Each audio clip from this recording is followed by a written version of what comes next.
Hi, I will try to explain the dependency injection in Python. First I will create class, without dependency injection.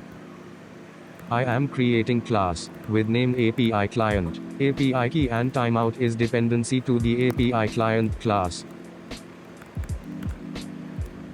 Creating another class called service, it has API client as an dependency.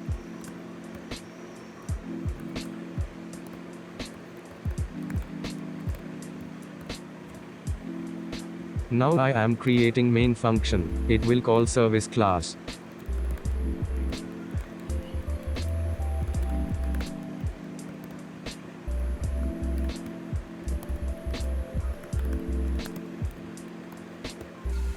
This code is not implemented with dependency injection.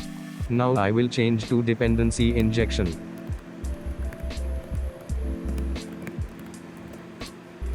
Add the parameters of API key and timeout in the API client, and assign that parameters to the local variable. Same for service class.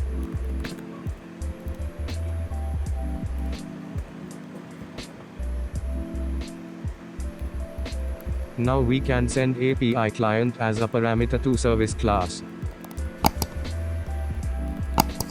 Thanks for watching. Subscribe my channel.